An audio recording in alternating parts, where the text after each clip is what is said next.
Donc maintenant, nous allons avoir en fait une présentation de notre projet. En fait, ce jumeau numérique pourrait améliorer la résilience économique et la prise de décision, notamment dans le Saint-Laurent et la région du Saint-Laurent et des Grands Lacs.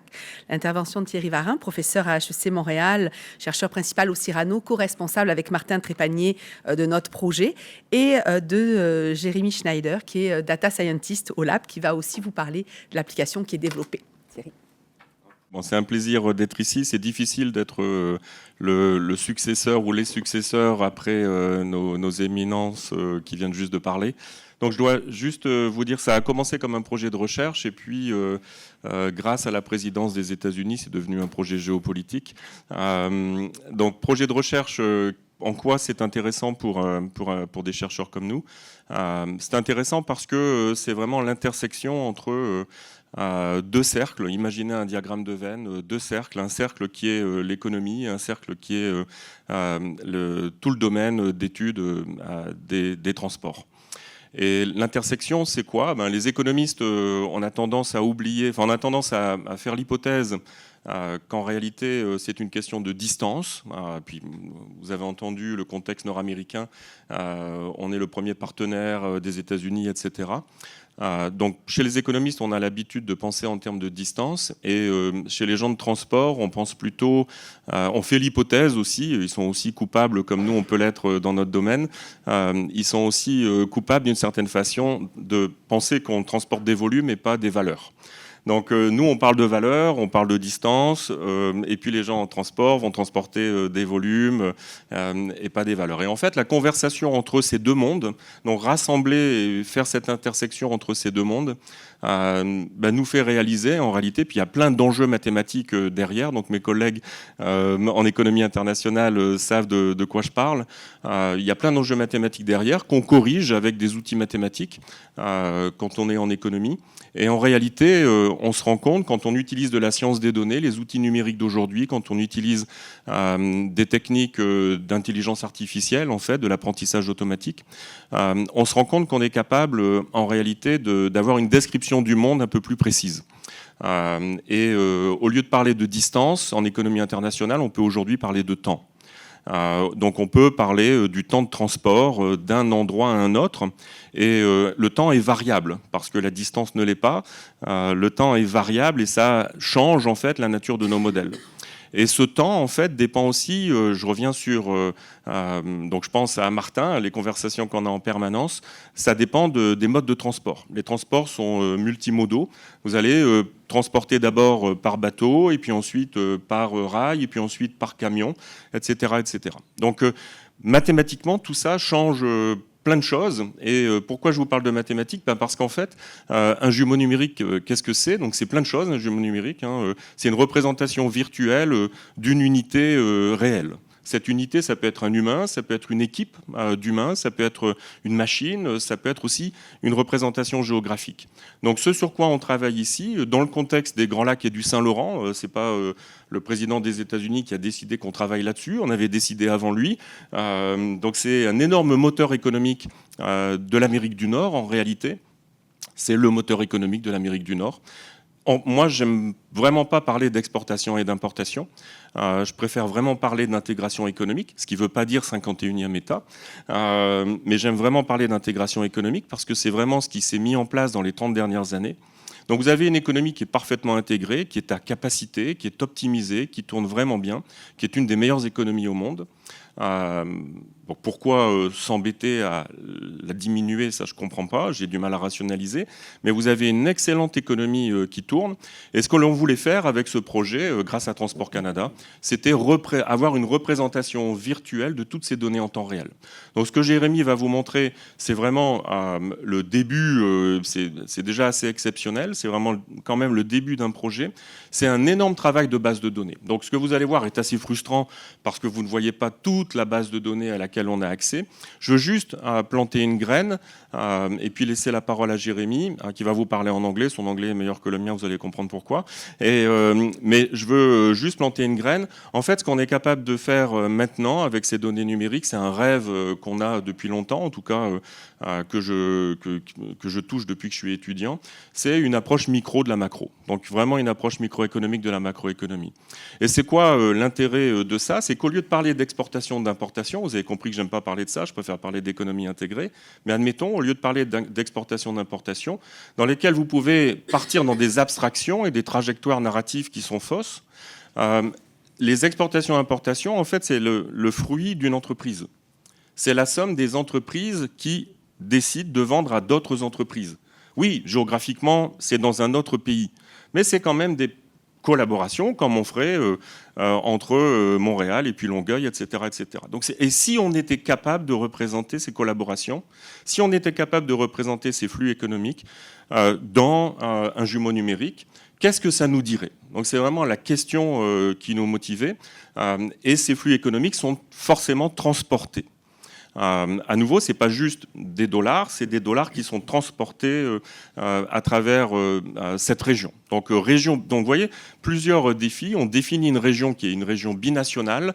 On regarde les niveaux de granularité très fins, donc au niveau de l'entreprise. Puis là, bon, j'avais dit que j'allais m'arrêter, je vais planter une deuxième graine. C'est quand même assez génial ce qu'on fait ici. Pourquoi? Parce qu'on est capable de voir le cycle de vie des entreprises. D'accord? Donc vous êtes capable de voir des entreprises qui meurent et des entreprises qui naissent. Okay? Toutes les 2 semaines, on a ça. Là, vous allez voir des choses statiques, mais en réalité, la base de données, elle est vivante. Les modèles qui analysent la base de données sont vivants. Les réseaux neuronaux, c'est vivant. Ça tourne. Les variables, elles entrent, elles sortent, etc. Donc tout ça est vivant. D'accord? Donc gardez ça en tête aussi. Donc on est capable de voir le cycle de vie des entreprises. On est capable de voir la somme des entreprises. Qu'est-ce que c'est? C'est une industrie. Donc les codes des industries, mais on est capable de recréer ça. Mais on est même capable de voir des industries qui évoluent. Donc on est capable de voir le cycle de vie des industries. On est aussi capable de voir le cycle de vie des grappes industrielles, parce que plusieurs industries qui travaillent ensemble, c'est une grappe industrielle. Donc on est capable de voir l'évolution des grappes industrielles. Donc d'un seul coup, on est capable de voir des choses. Donc le mythe de la caverne, au lieu de regarder les ombres, maintenant avec les outils d'aujourd'hui, on peut se tourner et regarder la lumière.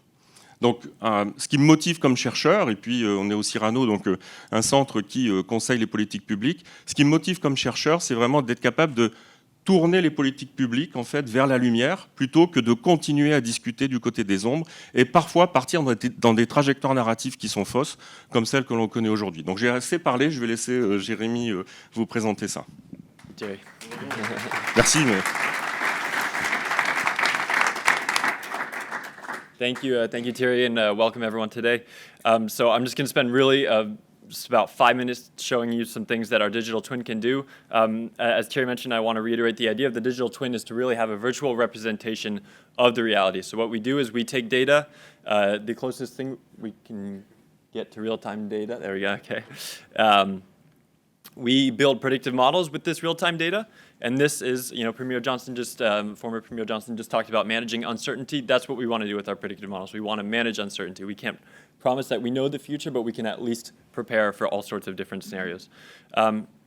So let me just talk really quickly, 1 or 2 minutes, about, just one other thing to mention. Our digital twin is now live, so everyone will have access to this. It's on the internet. Everyone will have access. Let me just make a few arguments for why we actually want to consider the St. Lawrence Great Lakes region as a region and not just 2 provinces and 8 states. So we have our 2 provinces, our 8 states. Overall, this is about $11.4 trillion in Canadian dollars of GDP in 2023. But when we look at trade, it really is a very integrated region. So you guys are going to see a few visuals like this. For those of you in the back, I'm not sure if you can see it very clearly, but in any case, on your own computer screen, when you use our digital twin, it'll be very clear. These visuals have squares that represent essentially the size of the square corresponds to the value that's traded, okay? And what we've done here is we've broken down regions within Canada and the US into subregions. So we have the SLGL provinces, that's St. Lawrence Great Lakes. We have the SLGL states, and then we have rest of Canada, rest of US, okay? So four subregions in total. When we look at the SLGL region, there's more trade, binational trade happening within this region, so only between the 2 provinces and 8 states, than there is completely outside of the region. That means the rest of the US and the rest of Canada trade less than these 2 provinces and these 8 states, okay? And that's despite the fact that this region only makes up 28% of binational GDP. I say only, that's still an important amount, but what I mean to say is it's essentially, in terms of trade, it's punching well above its weight. We can also break this down by specific provinces, by specific states. If we look at Ontario's exports, it's sort of the same story. Ontario exports more to these 8 states than it does to the other 5 continents in the world, okay? So Ontario, we're not talking about exporting necessarily just to the US, it's more so to these states than even the rest of the US. The same is true for Quebec, although slightly less so. Quebec does export a little bit more to the rest of the US, but still the 8 states in the region are punching well above their weight in terms of GDP. It's more than Europe, Asia, and the rest of the world combined. If we look, this has been mentioned a few times, if we look on the other side, if we're looking at states exporting to everywhere around the world, our 8 states in the region, it's still exporting quite a bit to Ontario and Quebec, although as we know, the trade with the US is a bit more diversified, whereas Canada, has about 76% of its exports going directly to the US. I won't spend too much time on the breakdown of the products that are exported in each direction. We've talked a lot about oil. We can see that here. It's not necessarily happening so much in our region, but I won't spend too much time on that right now. I do want to spend a moment talking about the modes of transport and how goods are traded. When we're looking at specifically Canada exporting to the US, and I'll just zoom a little bit here so everyone can see.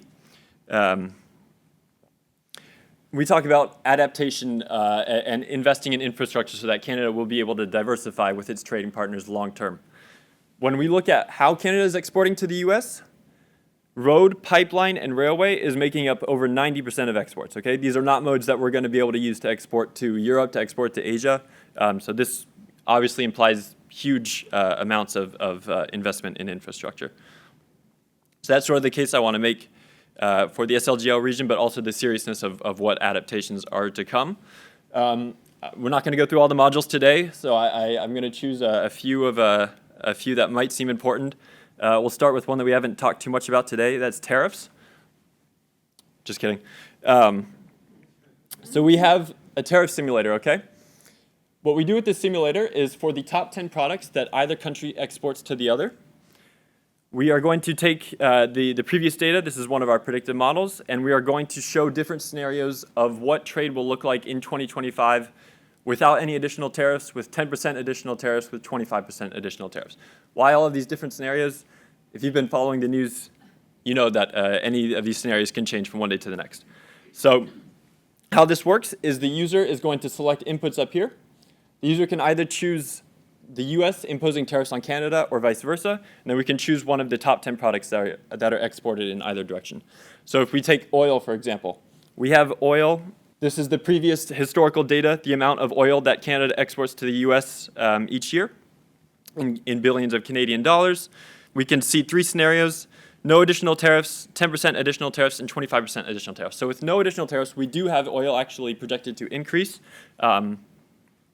And with 10% additional tariffs and 25% additional tariffs, it would be a little less, but not much. Oil is a very, inelastic good, right? Tariffs are not necessarily going to suddenly have us not consuming any oil in the US.